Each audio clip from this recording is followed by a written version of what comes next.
আল্লাহর কালাম নাকি অনেক দাম, এই কালামকে যারা মোহাব্বত করবে তাদের দাম নাকি আমার আল্লাহর কাছে অনেক বেশি। এই কথা শোনার পর ওই ইমাম সাহেব, আমার স্বামী প্রত্যেক দিন দিন মজুরি করত, অর্থাৎ দিন মজুরির কাজ করত, প্রত্যেক দিনের কাজ দিনে করত, অল্প কিছু টাকা আমার স্বামী রুচি করত, এই টাকা দিয়ে আমরা নিজের সংসারটা কোনো মতো চলতো।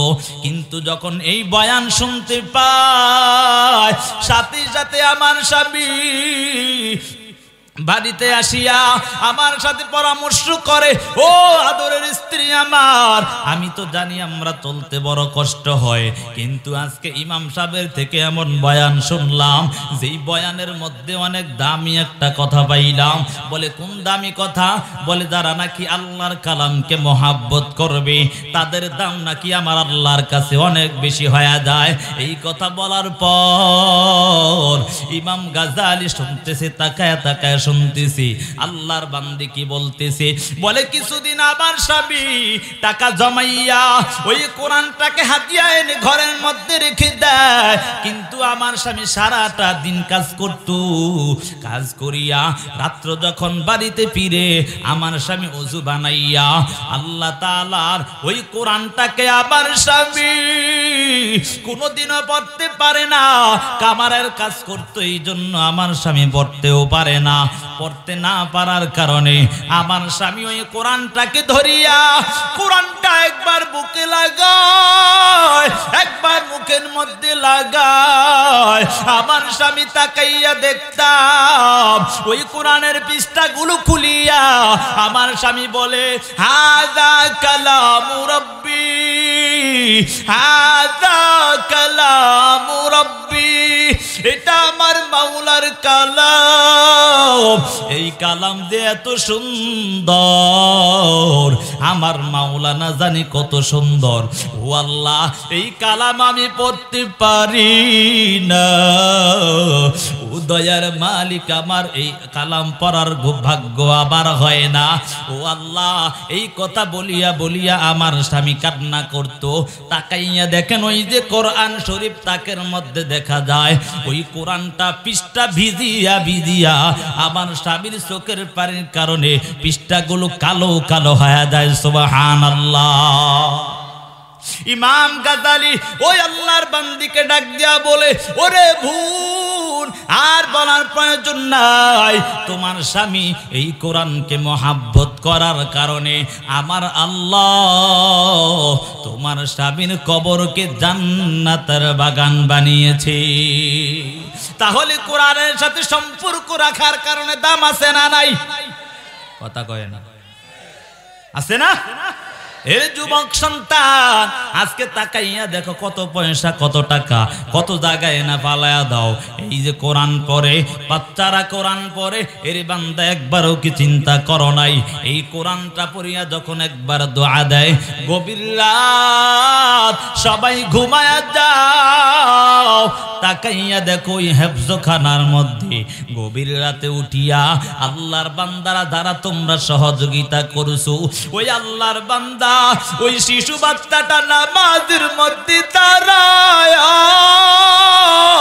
আল্লাহর কাছে বলে, দয়ার মালিক, ও দয়ার আল্লাহ, আমি যেই মাদ্রাসার মধ্যে তোমার কোরআন শিখতেছি রে আল্লাহ, ও দয়ার আল্লাহ, আমি এই মাদ্রাসার মধ্যে কোরআন শিখতেছি, আল্লাহ আপনার অমুক বান্দাটা এত সহযোগিতা করতেছি, ও আল্লাহ আপনার বান্দাকে ক্ষমা করে দাও। এরে যুবক সন্তান, ওরে মুসলিম জাতি, আজকে তুমি ধ্বংস হয়ে গেছে।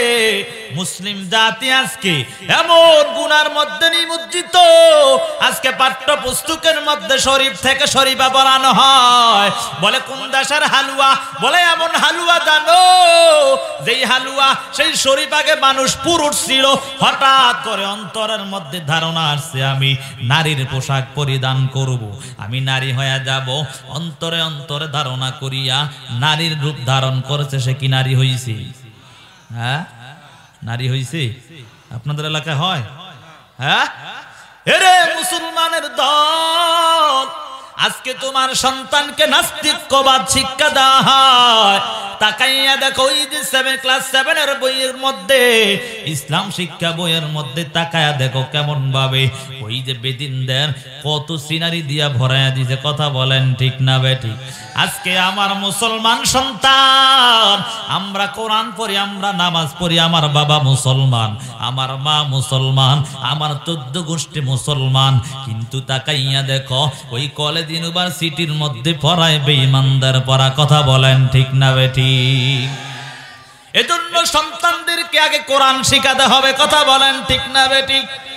এই কোরআন যদি তোমার অন্তরে থাকে তাহলে আসিফ মাহতাবের মতো আগেই তুমি বুঝতে পারবা। কথা বলেন ঠিক না বেঠিক?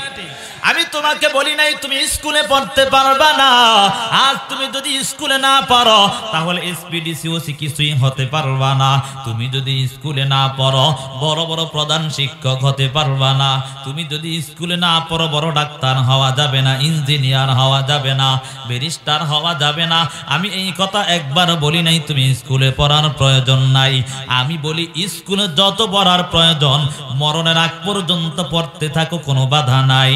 তবে আমার আগে আবেদন হলো আগে কোরআনটা সিনায় ঢুকাও। কোরআন যদি সিনার মধ্যে থাকে ওই সন্তান কখনো নাস্তিক্যবাদ হবে না। কথা বলেন ঠিক না বেঠিক? ওই বেঈমান আসাদ নূরের মতো হবে না। জানো যেই বেঈমান আসাদ নূর আমার নবীকে গালি দেয়, এর যুবক সন্তান আছে না নাই? এই লালমনির হাটে এমন যুবক আসেনি? হ্যাঁ, আল্লাহ বুঝার তৌফিক দে।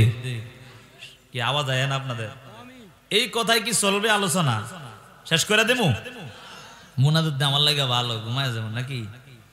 হ্যাঁ, আলোচনা চলবে ভাইয়ারা আমার। এজন্য সাবধান হয়ে যাও, সন্তানদেরকে কোরআন শিক্ষায় শিক্ষিত করো। কোরআন শিক্ষায় যদি শিক্ষিত করতে পারো, শরীফ থেকে শরীফ আর পড়বে না, পড়ার সাথে সাথে প্রতিবাদ করে তুলবে। কথা বলেন ঠিক না বেঠিক? কি আশ্চর্য ঘটনা! শরীফ থেকে শরীফা বলে আমি ছেলে ছিলাম, হঠাৎ মনে মনে ভাবলাম আমি মেয়ে হয়ে গেলাম। আচ্ছা বলেন, মনে মনে মেয়ে ভাবছেন, এখন যখন বিয়ে করবেন ছেলে না মেয়ে?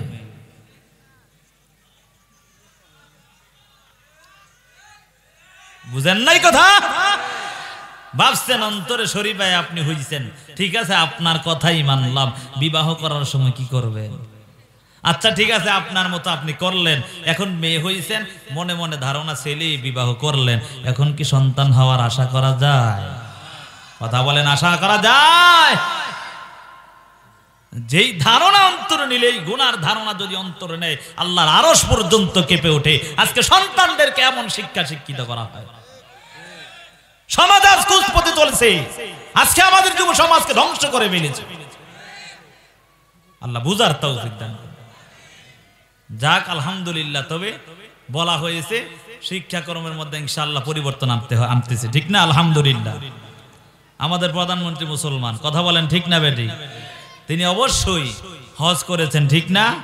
এজন্য আমরা জানি তিনি সর্বদা মুসলমানদেরকে অগ্রাধিকার দেয়। কথা বলেন ঠিক না বেটি? আল্লাহ বুঝার তৌফিক দান করুক, সকলে বলি আমিন। ভাইয়েরা আমার, কোরআন শিক্ষায় শিক্ষিত হও। এই কোরআন শিক্ষায় যদি শিক্ষিত হতে পারো তাহলে তোমার দাম আমার আল্লাহর কাছে অনেক বেশি। এই কোরআন শিক্ষায় শিক্ষিত হতে পারলে কত বেশি দান ওরে বান্দা। নবী বলেন খায়রুকুম মান তাআল্লামাল কুরআনা ওয়া আল্লামা। মায়ার নবী হাদিসের মধ্যে জানায় দেয়, বলে যারা কোরআন শিখে এবং শিক্ষা দেয় তাদের মতো দামি আর এত মানুষ দুনিয়ার জমিনে কেউ হতে পারে না। এই কোরআনওয়ালাদেরকে সাথে সম্পর্ক করো। এই কোরআনওয়ালাদের সাথে যদি সম্পর্ক করতে পারো তোমার জীবন কত সুন্দর হয়ে যাবে জানো। ওই হাসরের ময়দানে যখন আমার আল্লাহ বিচার শুরু করে দিবেন, যারা আলেম ওলামা হবে তাদেরকে আল্লাহ বলবেন, ওরে আলেম নবীর ওয়ারিস অন্য সাইডে যাও, তোমাদের বিচার এখানে হবে না, তোমাদের বিচার পরদার আড়ালে হবে। যারা জান্নাতি হয়ে যাবে তারা ওই সময় আল্লাহর কাছে বলবে, আল্লাহ আমাদেরকে জান্নাত দিয়েছো, জান্নাতে যাব না। আচ্ছা বলেন তো, আপনি বিবাহ করছেন, বিবাহের পর আপনার স্ত্রী আপনার কাছে প্রিয়, কথা বলেন ঠিক না বেঠিক?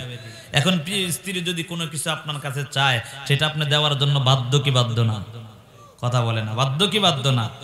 যেহেতু আপনার সঙ্গিনী, এজন্য আপনি দিতে বাধ্য, কথা বলেন ঠিক না? তো যখন জান্নাতে দেওয়া হবে, বলবে আমি জান্নাতে যাব না। তা আল্লাহ বলবে কি চাও? বলে আল্লাহ, যারা আমাকে সহযোগিতা করেছে, যারা আমার সাথে চলছে, আমার সাথে মহাব্বত রাখছে, তাদেরকে ছাড়া আমি জান্নাতে যাবই না। সুবহানাল্লাহ। তা আল্লাহ তো এই সময় রাখতে প্রস্তুত, কথা বলেন ঠিক না বেটি? এর জন্য উলামায়ে কেরামের বিরুদ্ধে করা যাবে? ভাইয়েরা আমার, এই কোরআনের সাথে সম্পর্ক লাগাও। এই কোরআনের সাথে যদি সম্পর্ক করতে পারো, অনেক দামি হয়ে যাইবা। তাহলে বুলালেমদের কত দাম জানো? ইমাম গাজালি রহমাতুল্লাহ আলাইহি কত বড় জামানার ইমাম, যখন ছোটবেলা ছিলেন, ছোট থাকতে অবস্থায় যখন মাদ্রাসার মধ্যে পড়ালেখা করতেন, পড়ালেখা করার পর ছাত্র সব সময় পিছনের টেবিলে বসতেন, আর উস্তাদ যখন প্রশ্ন করতেন, সাথে সাথে ওই ইমাম গাজালি পিছনের টেবিল থেকে দাঁড়ায়া প্রশ্নের জবাব দেয়। সুবহানাল্লাহ। ইমাম গাজালি যখন প্রশ্নের জবাব দেয়, প্রশ্নের জবাব দেওয়ার পর একদিন প্রশ্নের জবাব দেয়, উস্তাদ কিছুই বলে না। দ্বিতীয় দিন আবারও যখন প্রশ্ন করা হয়, ইমাম গাজালি পিছনের টেবিলে বসছি, আবারও যখন প্রশ্ন করা হয়, প্রশ্নের সাথে সাথে আবারও ওই জবাব দেয় পিছন টেবিল থেকে সবার আগে। দেখবেন উস্তাদরা যারা ভালো ছাত্র, তাদেরকে সামনে বসায়, কথা বলেন ঠিক না বেটি? কেন বসায়? প্রশ্ন করার সাথে সাথে জবাব দিলে ওই উস্তাদ পড়াইতেও আরো উৎসাহিত হয়, ঠিক না? তাকাইয়া দেখে ওই সন্তানটা প্রত্যেক দিন আগে জবাব দেয়। এক লাইনে রাখো ভাইয়ারা আমার, দেখে তাকাইয়া দেখে ছাত্র পিছনের টেবিল থেকে প্রশ্ন যখন উচ্চারণ করে, তখন সাথে সাথে উস্তাদের উত্তর দেয় পিছনের টেবিল থেকে। তো উস্তাদ ডাক দিয়ে এনে বলে, হে ছাত্র, আগামীকালকে থেকে তুমি সামনে বসবা, পারবা তো ইনশাআল্লাহ? এই কথা বলছে। বলে হুজুর ঠিক আছে, ইনশাআল্লাহ চেষ্টা করব। আগামীকাল কয়া গেল, তাকাইয়া দেখো ওই ছাত্র আবারও পিছনের টেবিলে বসছে। ওই উস্তাদ আবার যখন প্রশ্ন করে, ওই পিছনের টেবিল থেকে আবারও প্রশ্নের জবাব দেয়। আবারও ডাক দিয়ে এনে বলে, তোমাকে না গতকালকে বলছিলাম সামন টেবিলে বসার জন্য, এখন কেন আবারও তুমি পিছনের টেবিলে বসছো? এই কথা বলার পর ওই ছাত্র কিছুই বলে না, উস্তাদকে ডাক দিয়া বলে, উস্তাদ আমার আগামীকালকে বসার চেষ্টা করব ইনশাআল্লাহ। এই কথা বলিয়া ছাত্র আবারও বাড়ি চলে যায়। তৃতীয় দিন হয়ে যায়, ওই ছাত্র আবারও তাকাইয়া দেখে আবারও পিছনের টেবিলে বসা যায়। উস্তাদ দেখার পর ছাত্রকে ধমক দিয়ে এখানে এনে বলে, হে ছাত্র, কেন তুমি প্রত্যেক দিন পিছনের টেবিলে বসো? তার কারণ কি জানতে চাই। এই কথা বলার পর ছাত্রকে উস্তাদ এমন জোরে ধমক দেওয়ার কারণে ছাত্রের চোখ দিয়া পানি ভেয়ে ভেয়ে পড়তে লাগলো। ছাত্রের কান্না দেখিয়া উস্তাদও কান্না করতে লাগলো। উস্তাদ ডাক দিয়া বলে, এরে ছাত্র, আমি তো তোমাতে এমন কোনো মারিও নাই, তুমি কেন এমন ভাবে কান্না করতেছো? তোমার কান্না দেখিয়া মনে হয় আমারও চোখের পানি আমি ধরে রাখতে পারি না। এরে ছাত্র, তোমাকে কোন জিনিস কাঁদায় আমার কাছে বলতে দাও।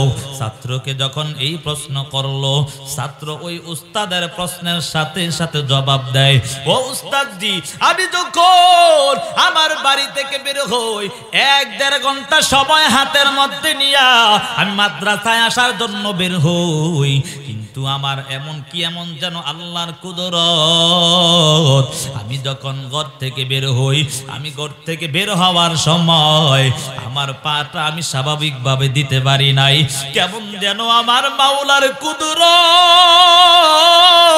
আমি কেমন যেন দেখতে পাই। আমার পায়ের সামনে মাওলার নূরের তাজাল্লি, আমি ওই মাওলার নূর চমকাইতে দেখতে পাই। ওই ইমাম গাজালির এই প্রশ্ন শোনার পর উস্তাদ ডাক দিয়া বলে, ওরে ছাত্র, আর কিছু বলার প্রয়োজন নাই। মায়ার নবী হাদিসের মধ্যে বলেছে, যারা কোরআন পড়নেওয়ালা হয়, যারা তালিবুল ইলম হয় তাদের জন্য আল্লাহ তাআলা ফেরেশতাদের দ্বারা নূরের পর বিছায়া দেয় সুবহানাল্লাহ। তাহলে তালিবুল ইলমদের দাম আছে না নাই? ওরে বাবা, তোমার সন্তানদেরকে কোরআন পড়াও। সন্তানকে যদি কোরআন পড়াইতে পারো, ওই সন্তান কখনো আর বেনামাজি হবে না, ওই সন্তান তোমাকে বৃদ্ধাশ্রমে পাঠাইবে না। এরে বাবা, তাকাইয়া দেখো, কোন আলেমের বাবা কোনোদিনও বৃদ্ধাশ্রমে যাইতে দেখছেন? কেউ দেখছি? যারটাই হয় সে আলেম নামে জালেম। কথা বলেন ঠিক না বেটি? এরে যুবক সন্তান, আজকে তাকাইয়া দেখো কোরআন পড়ার কারণে কত দাম আল্লাহ উলামায়ে কেরামদেরকে দিয়েছে। এরে বাবা, আমি আমার কথাই বলি, আমার আব্বা জান দীর্ঘ 1 বছর যাবত অসুস্থ, এমন অসুস্থ হয়ে গেছে, ক্যান্সার রোগে আক্রান্ত হয়ে আমার বাবার পিছে 14 থেকে 15 লক্ষ টাকা খরচ হয়ে গেছে। কোনোদিনও এই কথা বলি না আব্বা জানার চিকিৎসা চালাতে পারবো না। আমার বাবা প্রত্যেক দিন এই কথা বলে, সন্তান আর করার প্রয়োজন নাই, হায়াত যতদিন থাকে ততদিন দুনিয়ার জমিনে থাকবো।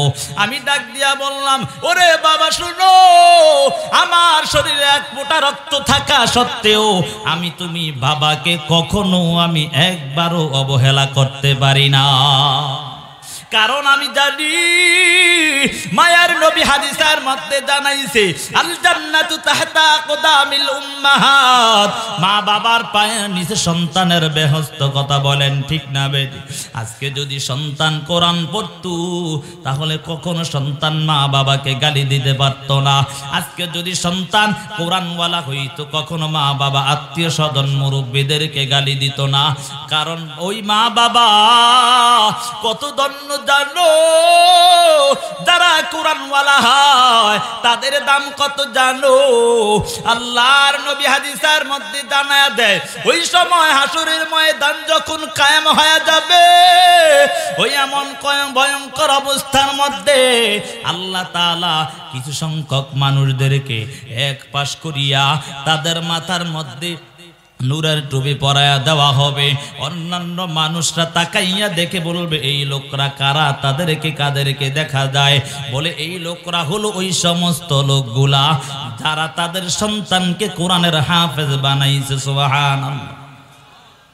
কোরআনের হাফেজ বানানোর কারণে আল্লাহ তাআলা তাদেরকে এমন সম্মান দান করেছে। আর যারা কোরআনওয়ালা তাদের দাম কত জানো? মায়ার নবী হাদিসের মধ্যে বলেন, ক্বালান নাবিয়্যু সাল্লাল্লাহু আলাইহি ওয়া আলিহি ওয়া সাল্লাম, ইয়াকালু লি সাহিবিল কুরআন ইকরা ওয়ারতাকি ওয়ারাত্তিল কামা কুনতা তুরাত্তিলু ফিদ দুনিয়া ফা ইন্না মানজিলাকা ইনদা আখির আয়াতিন তাকরাউহা আও কামা ক্বালান নাবিয়্যু আলাইহিস সালাতু ওয়াসসালাম। মায়ার নবী হাদিসের মধ্যে জানায় দেন, ওরে যুবক সন্তান শুনো, মায়ার নবী হাদিসের মধ্যে বলে, যারা কোরআনওয়ালা হয় ওই হাসরের ময়দানে আল্লাহ বলবে, এরে কোরআনের হাফেজ, তুমি ওই আমার কালাম পড়ো, পড়তে থাকো। তার তিল সহকারে দুনিয়ার জমিনে যেমন ভাবে তেলাওয়াত করতা, ওই কোরআনের আয়াত 6666 মতান্তরে আয়াত, ওই আয়াত এক এক আয়াত তেলাওয়াত করবা, আর এক এক তালা উপরে উঠতে থাকবা। সুবহানাল্লাহ। কোরআনওয়ালাদের দাম আছে না নাই? এই কোরআনের সাথে সম্পর্ক রাখলে দাম আছে না নাই? তাহলে কোরআনের সাথে সম্পর্ক রাখার প্রয়োজন আছে না নাই? এর যুবক সন্তান জানো, ও বৃদ্ধ বাবা, ও পর্দার আড়ালের মা গো, এখন সময় আছে, কোরআন পড়ো, কোরআনটাকে সিনায় লাগায় দাও। যদি কোরআন সিনায় লাগাইতে নাও পারো, চেষ্টা চালিয়ে যাও, আর ওই কোরআনওয়ালাদের সাথে সম্পর্ক লাগায় দাও। কোরআনের মোহাব্বত অন্তরে ঢুকায়া নাও।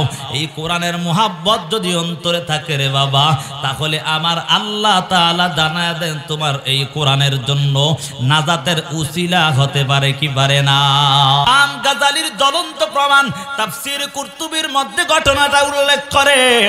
ইমাম গাজালি যখন ঘুমের ঘরে ঘুমায় যায়, ঘুমের ঘরে ঘুমের মধ্যে হঠাৎ করে স্বপ্নে দেখতে পায় কে যেন ইমাম গাজালিকে ডাক দেয়, এরে ইমাম গাজালি ঘুম থেকে জাগ্রত হও, ওই মিশরের জমিন ওই রহমতপুর এলাকা, ওই এলাকার মধ্যে যাও, ওই রহমতপুর এলাকার মধ্যে গিয়া তাকাইয়া দেখো একজন আল্লাহর গোলাম দুনিয়া থেকে বিদায় নিয়ে চলে গেছে। এই কথা শোনার পর ইমাম গাজ্জালী ঘুম থেকে আচমকা হয়ে উঠে গেলেন। ইমাম গাজ্জালী ঘুম থেকে উঠিয়া চিন্তা করে মানুষ কতই না স্বপ্ন দেখতে পায়, মানুষ কত স্বপ্নই না দেখতে পায়। অনেক মানুষ মাকে স্বপ্নে দেখতে পায়, বাবাকে স্বপ্নে দেখতে পায়, কত কিছুই না স্বপ্ন দেখতে পায়। কিন্তু আমি এমন একটা কি স্বপ্ন দেখতে পাইলাম, যেই স্বপ্নের মধ্যে কে যেন এসে বলতেছে, ইমাম গাজ্জালী আর ঘুমায় না, তোমার পার্শ্ববর্তী এলাকার মধ্যে গিয়ে দেখো একজন আল্লাহর বান্দা দুনিয়া থেকে বিদায় নিয়ে চলে গেছে। এই চিন্তা করিয়া ইমাম গাজ্জালী আবারও ঘুমায়া যায়। আবারও কে যেন এসে ডাকতেছে, ও ইমাম গাজ্জালী ঘুম থেকে উঠো, ঘুম থেকে জাগ্রত হও, তাড়াতাড়ি ঘুম থেকে উঠো। ওই মিশরের জমিনে রহমতপুর এলাকা, ওই রহমতপুর এলাকায় একজন আল্লাহর ঘাটি গোলাম দুনিয়া থেকে বিদায় নিয়ে চলে গেছে। এই কথা শোনার পর ওই ইমাম গাজ্জালী আর ঘুমায় থাকতে পারে না। লাফ দিয়া ঘুম থেকে উঠিয়া যখন ফজরের সময় হয়, ফজরের নামাজ পড়িয়া ইমাম গাজ্জালী দৌড়ানো আরম্ভ করে দেয়। ইমাম গাজ্জালী দৌড়ায় ওই রহমতপুর এলাকা, ওই এলাকার মধ্যে গিয়া হাজির। ওই এলাকার মধ্যে পাহাড়ি অঞ্চল, তাকাইয়া দেখে এমন কোন মানুষ দেখা যায় না। না দেখা যাওয়ার কারণে ইমাম গাজ্জালী তাকাইয়া দেখে ওই যে পাহাড়ের তলদেশে কিছু সংখ্যক লোক কাজ করতেছে, কৃষি কাজ করতেছে। তাকাইয়া দেখার পর ইমাম গাজ্জালী ওই পাহাড় থেকে লামিয়া সাথে সাথে আল্লাহর বান্দাদের কাছে গিয়া হাজির হয়। হাজির হওয়ার পর ইমাম গাজ্জালী ডাক দিয়া বলে, রে তাসা বলো, এই এলাকার মধ্যে কোন মানুষ দুনিয়া থেকে বিদায় নিয়েছে কিনা একটু জানায়া দাও। এই কথা বলার পর ওই আল্লাহর বান্দারা বলে, আমরা বলতে পারবো না, আমরা খেটে খাই, কাজ করে চলি, আমরা বলতে পারবো না। এই কথা বলার পর কিছুক্ষণ পর আল্লাহর বান্দারা আবারও ডাক দিয়া বলে, ও ভাই, ও ইমাম সাহেব, ওই পাহাড়ের অপর সাইডে তাকাইয়া দেখো একজন একটা কুড়ে ঘরে দেখা যায়, ওইখানে গিয়ে খবর নিতে পারো। ইমাম গাজ্জালী দৌড়ে হাজির। তাকাইয়া দেখে একজন যুবক সন্তান ওই ঘরের দরওয়াজার সামনে বসিয়া কান্নার আওয়াজ। কান্না দেখিয়া ইমাম গাজ্জালী ডাক দিয়া যুবক সন্তানকে বলে, এরে যুবক সন্তান, কেন কান্না করো, আমার কাছে একটু বলে দাও। এই কথা বলার পর যুবক সন্তান আরো বেশি কান্না বাড়িয়ে দিল। যুবকের কান্না দেখিয়া ইমাম গাজ্জালী বলে, যুবক সন্তান বলো কেন কান্না করো, একটু জানায়া দাও। এই কথা বলার পর যুবক সন্তান ডাক দিয়া বলে, ও ইমাম সাহেব, আমার বাবা গতকাল রাত্রে দুনিয়া থেকে বিদায় নিয়ে চলে গেছে। দুনিয়া থেকে বিদায় নেওয়ার পর আমার বাবা দুনিয়া থেকে যে বিদায় নিয়েছে, এই জন্য আমি কান্না করি না, কিন্তু আমি কান্না করি আমার বাবার দাফন কাফন করার মতো আমি কোনো মানুষ পাই না। ইমাম গাজ্জালী এই কথা শোনার পর যুবক সন্তানকে ডাক দিয়া বলে, এরে যুবক, আর কান্না করো না, কান্নার সময় নাই, আমি ইমাম গাজ্জালী তোমার বাবার গোসল করার জন্য এসে হাজির। এই কথা শোনার পর তাফসীর কুরতুবীর মধ্যে ঘটনাটা উল্লেখ করেন। বলে এই যুবক সন্তানকে যখন এই কথা বলল, কিছুক্ষণ পর আবারও ডাক দিয়া বলে, এর যুবক সন্তান, তাড়াতাড়ি গরম পানির ব্যবস্থা করো, তোমার বাবাকে গোসল করানোর প্রয়োজন, কাফন পরানোর প্রয়োজন, জানাজার মাঠে নিয়ে জানাজা সারিয়া তাড়াতাড়ি দাফন করার প্রয়োজন। এই কথা বলার পর সাথে সাথে পানি যখন তৈরি করে ফেললো, গোসল করাইয়া কাফনের কাপড় পরিধান করাইয়া ইমাম গাজ্জালী এবং যুবক সন্তান আরো অল্প সংখ্যক কিছু লোক নিয়ে আল্লাহ তাআলার বান্দা ইমাম গাজ্জালী জানাজার মাঠে হাজির হয়ে যায়। ইমাম গাজ্জালী জানাজার মাঠে হাজির হওয়ার পর ইমাম গাজ্জালী সাথে সাথে যখন জানাজার মাঠে দাঁড়ায়, ইমাম গাজ্জালী জানাজার মাঠে দাঁড়াইয়া তাড়াতাড়ি জানাজা সারিয়া যখন কবরস্থ করার জন্য নেয় ইমাম গাজালি আর ওই যুবক সন্তান কিছু সংখ্যক লোক নিয়ে যখন কবরস্থানের দিকে রওনা হয়, ইমাম গাজালি নাকের মধ্যে কেমন যেন ঘ্রাণ পাইতেছে, কেমন সুন্দর ঘ্রাণ। ওই ঘ্রাণ পাইয়া ইমাম গাজালি আশ্চর্য হয়ে যায়। কিছুক্ষণ পর ইমাম গাজালি যখন কবরের মধ্যে নেমে যায়, এত সুন্দর ঘ্রাণ, এই ঘ্রাণ পাইয়া ইমাম গাজালি সহ্য করতে পারে না। যুবক সন্তানকে ডাক দিয়া বলে, এর যুবক সন্তান, তোমার বাবা এমন কোন আমল করতো একটু জানায়া দাও, আমি তোমার বাবার কবরের মধ্যে দাঁড়াইতেও পারতেছি না, কেমন যেন এত সুন্দর ঘ্রাণ পাওয়া যায়, আমাকে একটু জানায়া দাও এমন কোন আমল করতো। এই কথা বলার পর ওই যুবক সন্তান ডাক দিয়া বলে, ও ইমাম সাহেব, আমি এমন কোন আমল দেখতে পাই না, কিন্তু আমার বাবার একটা আমল আমি সব সময় দেখতাম। বলে কি সেই আমলটা? বলে আমি তাকাইয়া দেখতাম আমার বাবা কামারের কাজ করত, কিন্তু যখন আজান হয় মুয়াজ্জিনের আজানের সাথে সাথে ওই আমার বাবা কাজটা থুইয়া মসজিদের মধ্যে হাজির। এই কথা বলার পর ইমাম গাজালি ডাক দিয়া বলে, হে যুবক সন্তান, না না, অন্য কোন আমল আছে তোমার বাবার, বলো এমন কোন আমল করত। এই কথা বলার পর যুবক সন্তান বলে, না না, আমি বলতে পারবো না, এমন কোন আমল করত তাহলে আমি কোনো বলতে পারবো না, তাহলে আমার মাকে জিজ্ঞাসা করতে পারেন এমন কোন আমল করত কিনা। ইমাম গাজালি পর্দার আড়াল থেকে ডাক দেয়, এরে বোন বলো তোমার স্বামী এমন কোন আমল করতো কিনা? বলে, না না ইমাম সাহেব, আমি এমন কোন আমল আমার স্বামীর দেখতে পাই না, তবে আমি জানি আমার স্বামী কামারের কাজ করত, কিন্তু যখন আজান হয় আজানের সাথে সাথে আমার স্বামী কাজটা থুইয়া মসজিদে হাজির হয়। এই কথা শুনিয়া ইমাম গাজালির মন ভরে না। ইমাম গাজালি ডাক দিয়া বলে, ও আল্লাহর বান্দি, তুমি কি বলতেছো?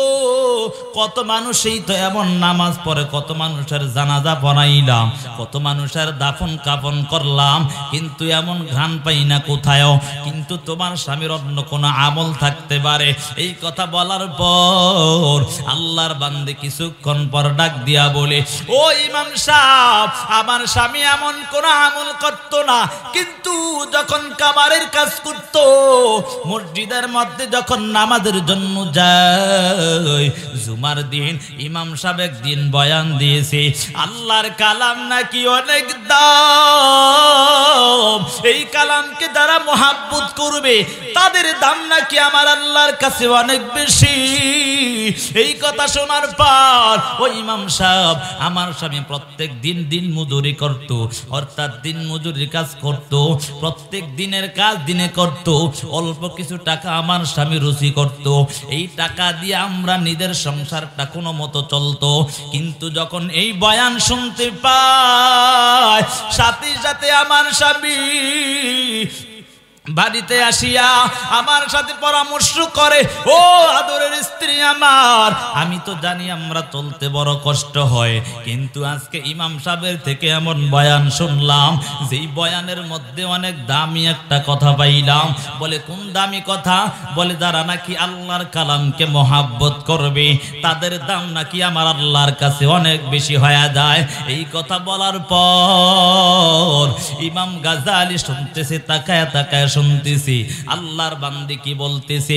বলে, কিছুদিন আমার স্বামী টাকা জমাইয়া ওই কোরআনটাকে হাতিয়া এনে ঘরের মধ্যে রেখে দেয়, কিন্তু আমার স্বামী সারাটা দিন কাজ করত, কাজ করিয়া রাত্র যখন বাড়িতে ফিরে আমার স্বামী ওযু বানাইয়া আল্লাহ তাআলার ওই কোরআনটাকে আমার স্বামী কোনোদিনও পড়তে পারে না, কামারের কাজ করতো, এই জন্য আমার স্বামী পড়তেও পারে না।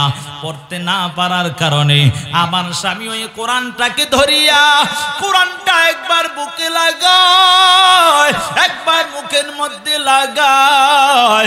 আমার স্বামী তাকাইয়া দেখতাম ওই কোরআনের পৃষ্ঠাগুলো খুলিয়া আমার স্বামী বলে, হাযা কালামু রাব্বি, হাযা কালামু রাব্বি, এটা আমার মাওলার কালাম, এই কালাম যে এত সুন্দর, আমার মাওলা না জানি কত সুন্দর।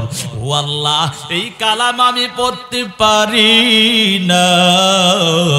ও দয়ার মালিক, আমার এই কালাম পড়ার ভাগ্য আবার হয় না। ও আল্লাহ, এই কথা বলিয়া বলিয়া আমার স্বামী কান্না করতো। তাকাইয়া দেখেন ওই যে কোরআন শরীফ তাকের মধ্যে দেখা যায়, ওই কোরআনটা পৃষ্ঠা ভিজিয়া ভিজিয়া আমার স্বামীর চোখের পানির কারণে পৃষ্ঠাগুলো কালো কালো হয়ে যায়। সুবহানাল্লাহ।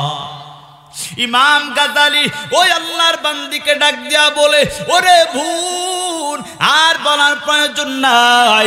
তোমার স্বামী এই কোরআনকে মহাব্বত করার কারণে আমার আল্লাহ তোমার স্বামীর কবরকে জান্নাতের বাগান বানিয়েছে। তাহলে কোরআনের সাথে সম্পর্ক রাখার কারণে দাম আছে না নাই? কথা কয় না, আছে না? এ যুবক সন্তান, আজকে তাকাইয়া দেখো কত পয়সা, কত টাকা, কত জায়গায় না পালায়া দাও। এই যে কোরআন পড়ে, বাচ্চারা কোরআন পড়ে, এর বান্দা একবারও কি চিন্তা করো নাই? এই কোরআনটা পড়িয়া যখন একবার দোয়া দেয়, গভীর রাত সবাই ঘুমায়া যাও, তাকাইয়া দেখো ওই হেফজখানার মধ্যে গভীর রাতে উঠিয়া আল্লাহর বান্দারা যারা তোমরা সহযোগিতা করছো, ওই আল্লাহর বান্দা ওই শিশু বাচ্চাটা নামাজের মধ্যে দাঁড়ায়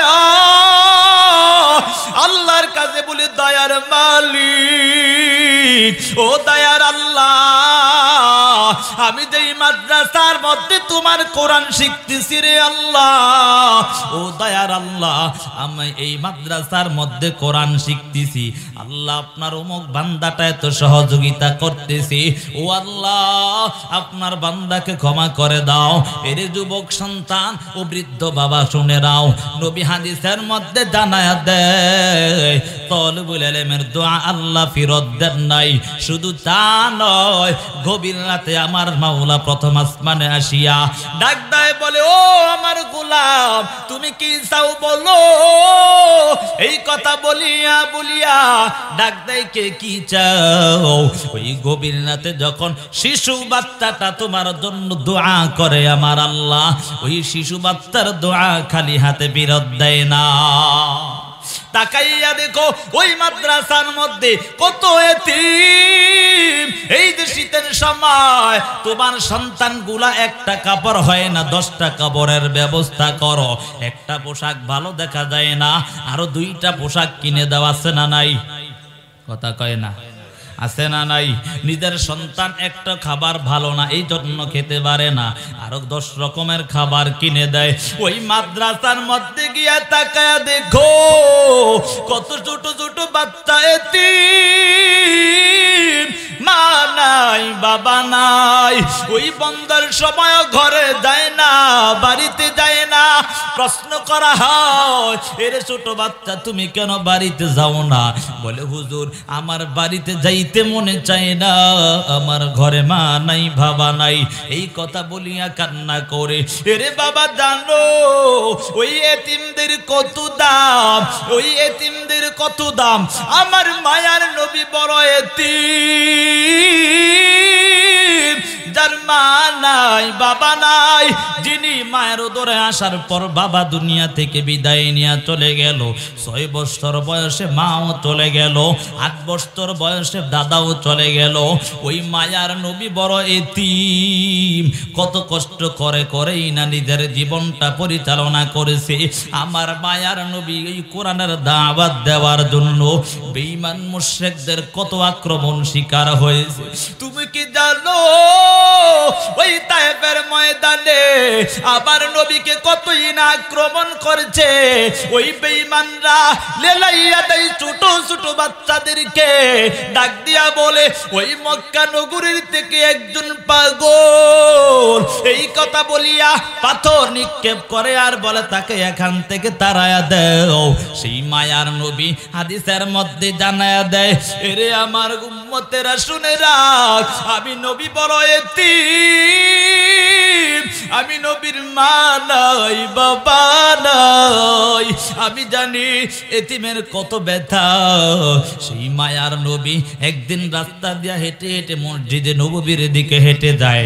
মসজিদে নববীর দিকে যাওয়ার পর পথের মধ্যে একটা শিশু বাচ্চা তাকায়া দেখে উলঙ্গ হয়ে খার দাঁড়িয়ে রইছে। শিশু বাচ্চাকে দেখার পর মায়ার নবী জানো মায়ার নবী হলো রাহমাতুল লিল আলামিন। এই জন্যই তো আমার আল্লাহ কোরআনের মধ্যে বলেন ওয়ামা আরসালনাকা ইল্লা রাহমাতাল লিল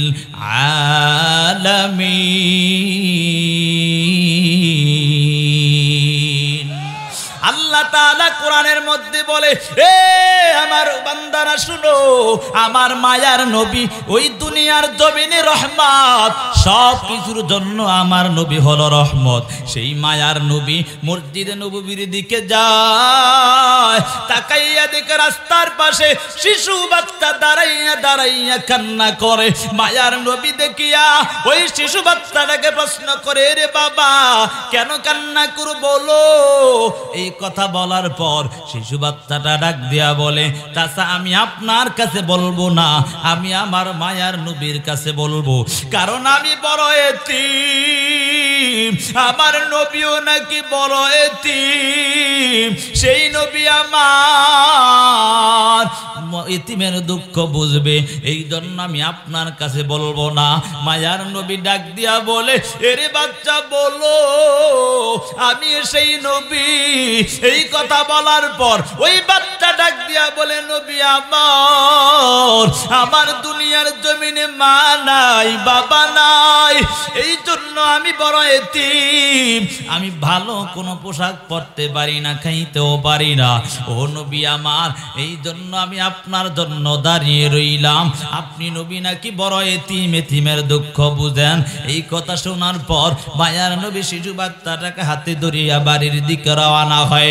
আম্মা জান আয়েশা সিদ্দিকা রাদিয়াল্লাহু তাআলা আনহাকে ডাক দিয়া বলে ওরে আয়েশা তাড়াতাড়ি এই বাচ্চাটাকে গোসল করায়া দাও, সুন্দর পোশাক পরায়া দাও। পোশাক পরাইয়া মায়ার নবী আবার হাতে ধরিয়া ধরিয়া মসজিদে নববীর দিকে রওনা হয়। মসজিদে নববীর দিকে রওনা হওয়ার পর ওই শিশু বাচ্চা হাতের মধ্যে ধরিয়া কত সুন্দর সুন্দর কথা বলতেছে। দেখবেন বাবা যখন সন্তানকে হাতে ধরিয়া ধরিয়া হাঁটে কত প্রশ্ন করে, কথা বলেন ঠিক না বেঠিক? আমার মায়ার নবীকে প্রশ্ন করতেছে, মায়ার নবী উত্তর দেয়ার হাঁটতেছে। মায়ার নবী কিছুক্ষণ পর এই শিশু বাচ্চাটাকে কোলে নিয়ে করে মসজিদে নববীর দিকে হাজির হয়। মসজিদে নববীর মধ্যে হাজির হওয়ার পর মায়ার নবী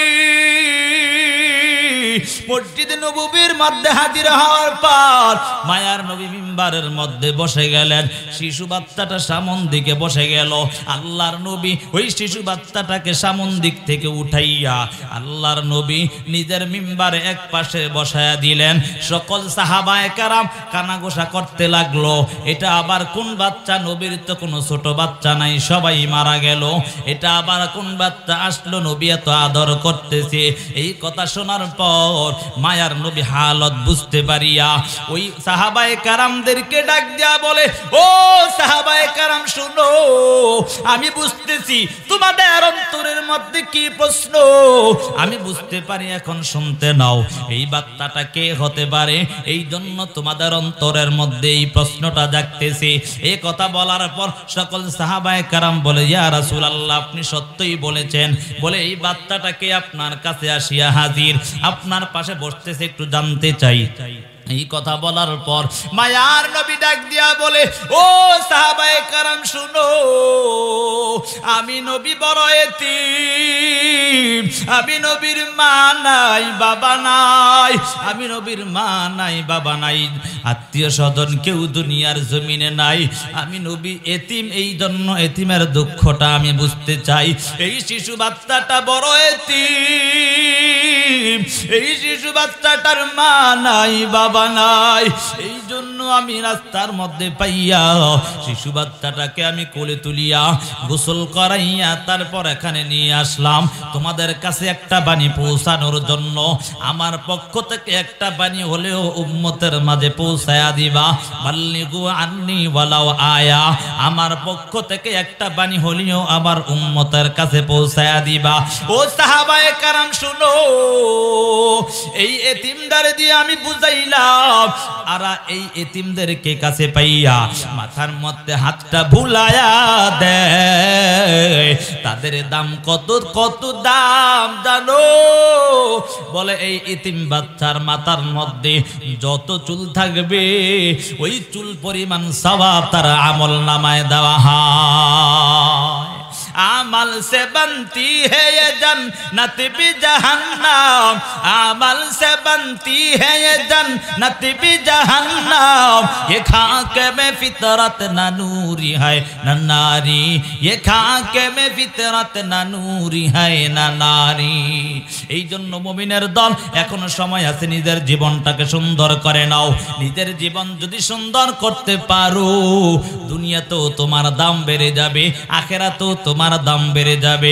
এর যুবক সন্তান, কত টাকা কত পয়সা কত অন্যায় কাজে ব্যয় করতেছো, একবারও চিন্তা করো নাই এই টাকা পয়সা তোমার চিরকাল থাকবে না।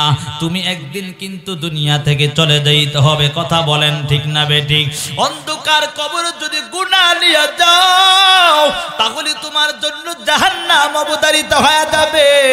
এই জন্য নেক আমল করিয়া নিজের জীবনটাকে সুন্দর বানায় নাও।